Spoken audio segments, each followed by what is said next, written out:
Welcome back to your channel Swayam Learning Point और मैं हूं आपका लर्निंग फ्रेंड सुभाष गायकवाड़। बच्चे लोग, आज हम बात करने वाले हैं chapter number 15 live processes in living organism. और इसमें हम देखने वाले हैं कि ये ट्रांसपोर्टेशन क्या होता है और specially transportation in plants, excretion in plants and animals and coordination in plants and animals, इसके बारे में इस चैप्टर में हम बात करने वाले हैं। लेकिन आज के वीडियो में हम कुछ इंपॉर्टेंट चीजें सीखने वाले हैं। तो ये लाइव प्रोसेसेस होते क्या हैं? लाइव प्रोसेसेस यानी ऐसे प्रोसेसेस जो हमारे लाइफ को चलाती है, जैसे कि मूवमेंट है या रेस्पिरेशन है, सेंसिटिविटी है, ग्रोथ है, रिप्रोडक्शन है, एक्सक्रेशन है और न्यूट्रिशन है। इसको यदि आपको याद करना है तो आप कैसे याद करोगे? तो इसका जो स्टार्टिंग लेटर है वो ले लो। इससे क्या बनता है? मिसेस ग्रीन, यानी movement, respiration, sensitivity, growth, reproduction, excretion and nutrition. यहां तक समझ में आ गया? अब आपके टेक्स्ट बुक में सबसे पहले बताया गया है कि डाइजेस्टिव सिस्टम कैसी काम करती है। Digestive system is a part of nutrition. तो ये डाइजेस्टिव सिस्टम कैसी होती है पहले मैं आपको बताता हूं। देखिए, डाइजेस्टिव सिस्टम में ऑर्गन्स होते हैं और डाइजेस्टिव ग्लैंड्स होते हैं। ऑर्गन्स कौन से होते हैं? माउथ, ईसोफेगस जो आप यहां देख रहे हो, mouth, oesophagus, then stomach, small intestine, large intestine and anus. समझ रहे हो? ओके। तो इसके साथ साथ कुछ डाइजेस्टिव ग्लैंड्स होते हैं, जैसे कि माउथ में सलाइवरी ग्लैंड्स होते हैं, स्टमक में गैस्ट्रिक ग्लैंड्स होते हैं। उसके बाजू में ये आप जो देख रहे हैं ये लीवर है, it's a largest gland. And then ये गाजर जैसा आपको दिखाई दे रहा है, it is a pancreas. And then intestine में भी ग्लैंड्स होते हैं, उसको इंटेस्टाइनल ग्लैंड्स कहते हैं। ये सब मिला के जो हम फूड खाते हैं उसको डाइजेस्ट करने में हेल्प करते हैं। डाइजेस्टिव सिस्टम कैसी वर्क करती है ये मैं आपको समझाने जा रहा हूं। देखिए, we take the food through the mouth, it is chewed by the teeth, then salivary gland secretes the saliva. That saliva contains salivary amylase. So that salivary amylase converts the complex food into simple substances or simple sugar called as a maltose. फिर वो soluble होता है, फिर वहां से वो कहाँ जाता है? ईसोफेगस में जाता है, जैसे यहां जा रहा है। अब ईसोफेगस में वो आगे कैसा फॉरवर्ड होता है? तो वो एक particular contraction and relaxation of that oesophagus muscles, इससे होता है। यानी what you can say that that kind of movement is called as a peristaltic movement, a special movement is there. और इससे ये फूड कहां जाता है? ये जाता है स्टमक में। फिर स्टमक में तीन प्रकार के जूसेस होते हैं, मतलब एंजाइम होते हैं। कौन कौन होता है? हाइड्रोक्लोरिक एसिड होता है, पेप्सिन होता है और म्यूकस होता है। हर एक का काम है। हाइड्रोक्लोरिक एसिड का काम है फूड को एसिडिक बनाना, और ये जो पेप्सिन है उसका काम है प्रोटीन को डाइजेस्ट करना। म्यूकस का काम है कि ये दोनों की जो एक्शन है इनसे स्टमक के जो इनर लाइनिंग है उसको प्रोटेक्ट करना। अब फूड तो डाइजेस्ट हो गया, अब वो कहाँ जाएगा? वो जाएगा स्मॉल इंटेस्टाइन में। जैसे वो स्मॉल इंटेस्टाइन में एंटर करता है तो उसी समय जो लिवर ने प्रोड्यूस किया हुआ जो बाइल जूस नाम का जूस होता है, जो ये लिवर के नीचे आप देख रहे हो ये गॉल ब्लैडर है, तो ये गॉल ब्लैडर से वो रिलीज होता है स्मॉल इंटेस्टाइन में। अब ये बाइल जूस का क्या फंक्शन है? बाइल जूस क्या करता है? ये जो एसिडिक फूड है उसको अल्कलाइन करता है, क्योंकि अल्कलाइन फूड का ही डाइजेशन पॉसिबल है स्मॉल इंटेस्टाइन में। ओके। उसके साथ साथ ये जो बाजू वाला पैनक्रिया है ना, ये पैनक्रिया भी पैनक्रियाटिक जूस सिक्रेट करता है, जिसमें ट्रिप्सिन, लाइपेज, अमाइलेज होते हैं और उनका भी अलग अलग काम है। आप समझ रहे हो? ओके। यानी लाइपेज क्या करेगा, ट्रिप्सिन क्या करेगा और अमाइलेज क्या करेगा? तो ये ट्रिप्सिन जो है ये प्रोटीन को डाइजेस्ट करेगा, लाइपेज जो है ये फैट को डाइजेस्ट करेगा और जो अमाइलेज है ग्लूकोज को डाइजेस्ट करेगा। यहां तक क्लियर हो गया? बाइल जूस का काम समझ में आ गया आपको? बाइल जूस क्या करता है?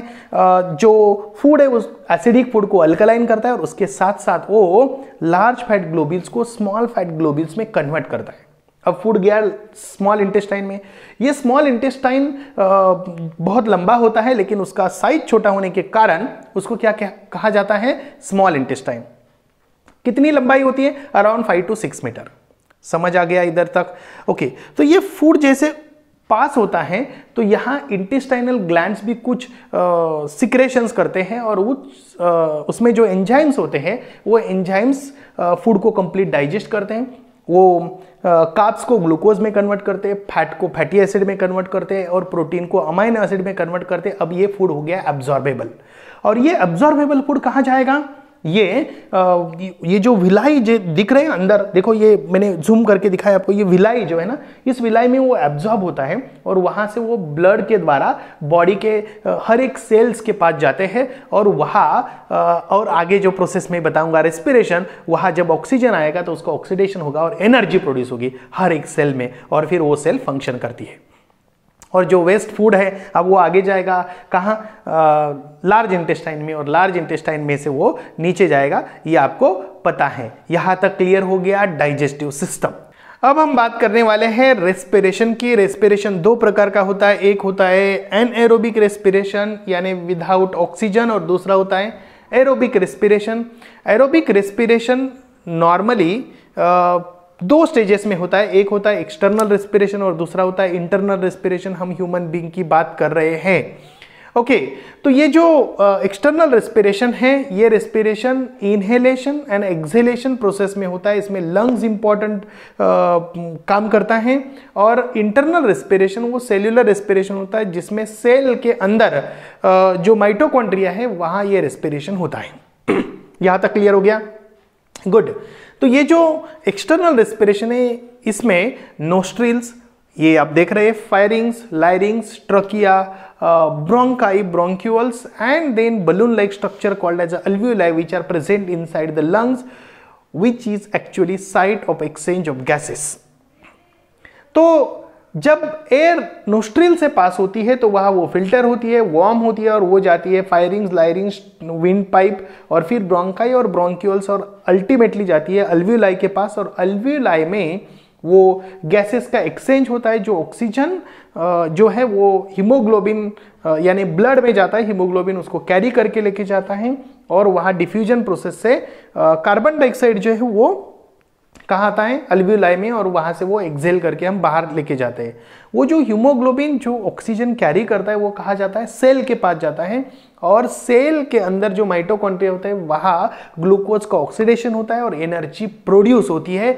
यहाँ तक आपके टेक्स्ट बुक में जो दो क्वेश्चन पूछे गए थे, how do respiratory system works, how do digestive system works, आपको दोनों सिस्टम समझ में आ गए हैं। अब हम बात करने वाले हैं ट्रांसपोर्टेशन की।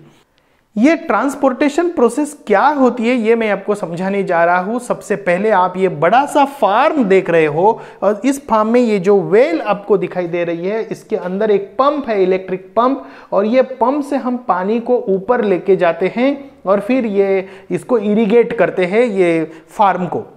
इसी प्रकार हमारे बॉडी में जितने भी एनर्जी और जो भी एनर्जी प्रोड्यूस करने वाले ऑक्सीजन, कार्बन डाइऑक्साइड, ये जो गैसेस हैं और फूड को ट्रांसपोर्ट करने का जो काम है वो करता है ब्लड, और उसके लिए स्पेशल पंपिंग ऑर्गन है। और वो पंपिंग ऑर्गन कौन है? तो वो है हार्ट, जो आपको यहाँ मैं दिखा रहा हूं। अब हम बात करते हैं ट्रांसपोर्टेशन इन प्लांट की। तो ये सबसे पहले ये क्वेश्चन आपको मैं पूछना चाहता हूँ। वो क्वेश्चन क्या है? आपके टेक्स्ट बुक में पूछा गया है, by the way, why do we eat fruits and vegetables? और क्या प्लांट को भी इस प्रकार के मिनरल्स की जरूरत होती है? तो हम फ्रूट क्यों खाते हैं, वेजिटेबल्स क्यों खाते हैं? तो they are the rich source of vitamin, minerals and we get the fibres out of the fruits and means from the fruits and vegetables and it helps for digestion and egestion. Egestion यानी आपको समझ आ रहा है कि जो wastage निकालने की process है। अब From where do the plant get inorganic substances other than oxygen and carbon dioxide? तो वो soil से लेते हैं। Soil is the richest and nearest source for the plant to get these all the inorganic substances। अब बात आती है कि एनिमल्स जिस प्रकार मूवमेंट करते हैं from one place to another place, जो आप यहाँ देख रहे हो, ये ब्यूटीफुल नजराना, क्या प्लांट ऐसे मूव करती है? बिल्कुल नहीं, प्लांट एक जगह पे स्टेडी होती है इसके कारण। और दूसरी एक इंपॉर्टेंट बात कि प्लांट के जो सेल होते हैं वो डेड होते हैं और फिर प्लांट की जो एनर्जी रिक्वायरमेंट है वो भी कम होती है।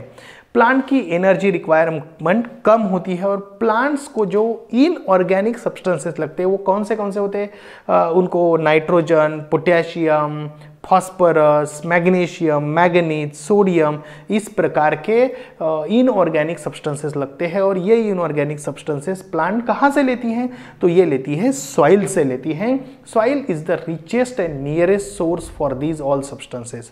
तो इसमें रूट जो है वो बहुत ही इंपॉर्टेंट भूमिका निभाते हैं। जैसे आप यहाँ मैं आपको समझा रहा हूँ, देखिए कि प्लांट्स है और ये प्लांट के जो रूट है वो क्या करते हैं, एब्जॉर्ब करते हैं इस सब्सटेंसेस को, कहाँ से, सॉइल से एब्जॉर्ब करते हैं। और इसके लिए उसके अंदर एक क्या है, कंडक्शन टिश्यूज होते हैं।